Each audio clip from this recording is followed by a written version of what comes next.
Du théâtre, du hip-hop, une création pour le jeune public et le festival du film de femmes. Autant d'événements à découvrir avec notre invité, Jean-Daniel Laval, directeur du théâtre de Fontenay-le-Fleury.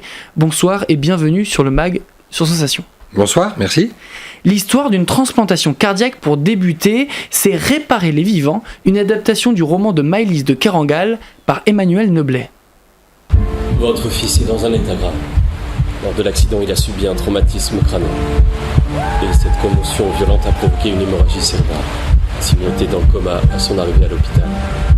Nous sommes dans un contexte où il serait possible d'envisager que Simon fasse don de ses organes. Qu'est-ce qui va se passer maintenant ? Pourquoi est-il maintenu en réanimation s'il y a peu d'espoir ? Qu'est-ce qu'on attend ? Je comprends pas. Je veux voir Simon. Virgilio Breva, vous partez prélevé à l'hôpital du Havre. Qu'est-ce qu'il fout à la pitié ?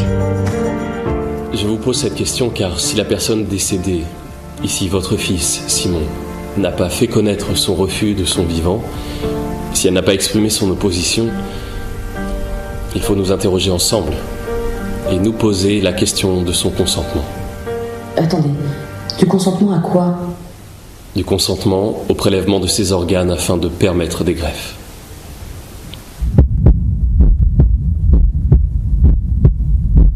On a un cœur compatible. Une équipe part immédiatement prélevée. Venez maintenant, la transplantation aura lieu cette nuit. C'est donc l'histoire d'un jeune homme de 19 ans, Simon, et de Claire, 50 ans, l'histoire d'une course contre la montre, l'histoire d'une prouesse médicale. Vous pouvez nous en dire un peu plus ? Oui, alors je ne vais pas en dire un peu plus sur le sujet parce que l'œuvre romanesque est très connue et très célèbre. Le spectacle, pour être honnête, je crois qu'il avait eu le Molière en 2017, mais je ne sais pas la date exacte, mais je sais que c'est un spectacle qui a eu du renom, donc ils ont beaucoup de...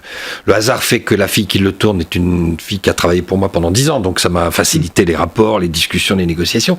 Non, ce que je voudrais dire, et puis pour être très honnête avec vous, je crois qu'on a 320 places, on doit être déjà à 200 réservations, donc on n'est pas très inquiet sur le remplissage. En revanche, je trouve qu'il faut que... D'abord, le sujet est grave et très important, donc ça c'est important, c'est-à-dire que le théâtre c'est fait aussi pour donner du sens aux choses, donc les gens doivent entendre ce message. La deuxième chose, c'est que j'entends souvent dire « Monsieur Laval, on voudrait rire, vous savez, on s'embête tellement dans la semaine avec notre boulot qu'on voudrait rire le week-end. » Alors je dis d'abord, c'est dommage que vous... Moi je préférerais le contraire, que vous, toute la semaine vous soyez joyeux et que vous vouliez pleurer le week-end, déjà ça serait pas mal. Et il faut que les gens comprennent que physiquement, biologiquement, le rire vaut autant que les larmes. C'est-à-dire que vous avez le même résultat, c'est la notion d'éprouver des choses. Donc on les éprouve par le rire, on les éprouve par le larme. Les Grecs avaient bien compris avec la catharsis, tout le monde pleurait ensemble et ça faisait du bien à tout le monde. Je trouve que ça ferait du bien d'apprendre à pleurer un petit peu aujourd'hui et ne pas se voiler la face avec du faux rire, parce que ça devient du faux rire, n'est-ce pas ? C'est-à-dire que les gens maintenant font rire sur n'importe quoi, des blagues à toto ridicules. Et j'avais un metteur en scène magnifique qui s'appelait Beno Besson, qui était vraiment un grand homme et qui disait « donner du plaisir sans sacrifier au sens ». Ça, j'en attends beaucoup du spectacle quand c'est comme ça. Je pense que c'est du plaisir dans le sens de l'émotion, de l'expression qui fait qu'on éprouve quelque chose. C'est une forme de plaisir et on ne sacrifie rien au sens. Je m'arrêterai là pour ce spectacle. C'est une pièce dont on ne ressort pas indemne, qui pousse à l'introspection, qui nous invite à réfléchir sur nos choix. Exactement. Bah oui, c'est exactement ça. Oui, parce que là, en plus, le sujet, il est quand même grave sur l'histoire de la transplantation et tout ça. Enfin, je pense qu'on va pas faire un débat ni sociologique, ni économique, ni politique là-dessus. Mais évidemment, c'est une question qu'on se pose tous. Même moi-même, je me la pose. Bon, alors moi-même, à mon âge, maintenant, mes organes, personne n'en voudrait, peut-être. Mais en tout cas, oui, on se la pose. C'est quand même un jeune homme. Hein, c'est très difficile. C'est un sujet très difficile. Venez voir ce spectacle pour avoir ne serait-ce que les questions qui appellent des réponses pour vous-même. Réparer les vivants, c'est le vendredi 12 avril à 20h30, de la légèreté maintenant, de la danse métissée et de la musique afro-américaine avec Double le 19 avril.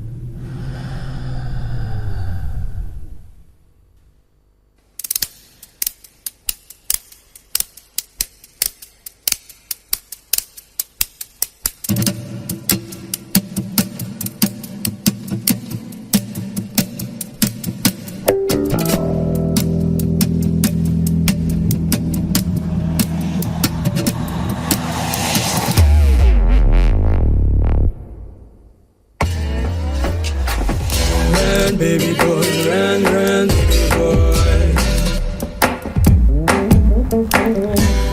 Deux hommes et deux femmes qui dansent. C'est un spectacle, peut-on lire, qui parle de la recherche d'un équilibre. De quoi c'est quoi cet équilibre ?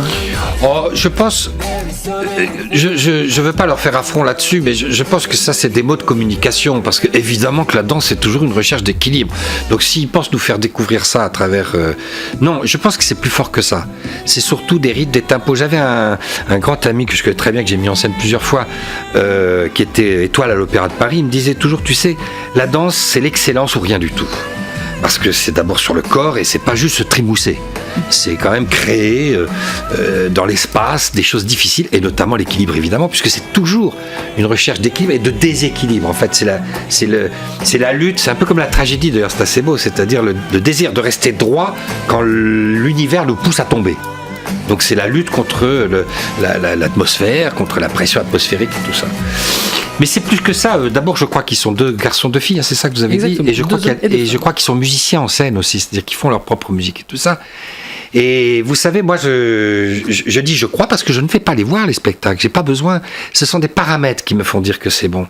J'écoute la musique. Je me dis, ça veut dire que ce sont des gens qui ont un bon choix musical. Déjà. Donc je me dis, s'ils ont ce choix, ils sont pas forcément mauvais, mais on ne peut avoir un bon choix et ne pas savoir danser. Donc après, je regarde des images et je vois ce qu'ils font et je me dis quand même, ça c'est très personnel, c'est très particulier.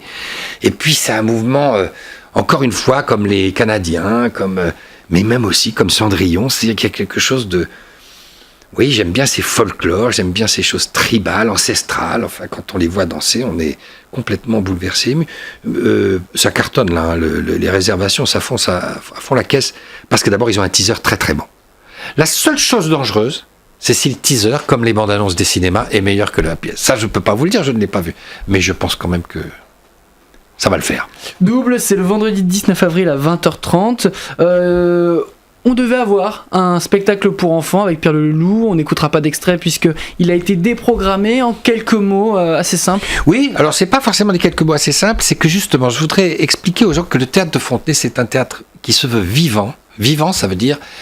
C'est pas de la recette toute faite, c'est pas de la consommation d'une marque de restaurant bien connue, c'est pas non plus de la consommation dans les grandes surfaces, c'est que ce sont des gens qui vivent. Vous viendriez d'ailleurs à la crêperie du théâtre, vous verriez, il y a des artistes qui passent, qui répètent, il y a l'école du spectacle, il y a des jeunes, il y a des amateurs, il y a des professionnels, ça bouge, ça vit, tout ça. Et Pierre et Leloup, le sujet a été programmé parce que l'équipe ensemble avait envie de le faire.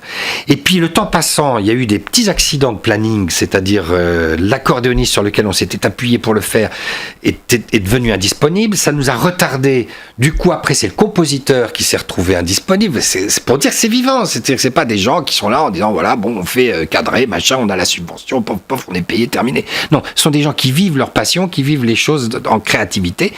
Et donc le compositeur m'a dit écoute là ça devient très court, on commence à être court et du coup on l'a transformé sur un nouveau projet autour de Pierre et Leloup qui va être, et ça va vous intéresser pour Elancourt avec Luc parce que je pense qu'on va le passer ici, qui va être une sorte de ciné-concert, une sorte de BD-concert, une sorte de quelque chose autour de l'image, de cinéma et qui se jouera aussi dans les cinémas parce que notre sujet c'est de respecter l'œuvre mais de la détourner tout doucement, c'est-à-dire que l'œuvre d'origine c'était la connaissance des instruments, donc on va garder ça pour partie et petit à petit on va bouger vers la connaissance des genres musicaux. C'est ça qui nous intéresse. Donc on utilise Pierre et Leloup dans son concept et dans son procédé pour passer sur une autre dynamique qui est celle des genres musicaux. Voilà, donc Leloup, ça sera certes tel instrument, mais ça sera surtout un genre. Le grand-père, ça sera peut-être de la samba. Leloup, ça sera peut-être du rock'n'roll. C'est ça qu'on va faire. Et donc un musicien, un narrateur. Le narrateur, ça sera moi. J'espère que ma voix vous va. Et puis voilà. Donc on doit tout recomposer, tout reconstruire. On a fait surtout appel à des graphistes, des dessinateurs et tout ça pour qu'on ait 35 minutes d'image sur lequel on va faire. Donc vous voyez que j'avais quelque chose à dire sur quelque chose de déprogrammé. Donc c'est à la Toussaint de la rentrée prochaine, novembre. Jean-Daniel Laval, merci d'avoir été avec nous dans le MAG. Je rappelle que vous êtes directeur du théâtre de Fontenay-le-Fleury. On peut retrouver toute la programmation sur le site théâtredefontenay.com. Et puis vous pouvez aussi réécouter ou revoir cette émission sur notre site internet et notre application Radio Sensation.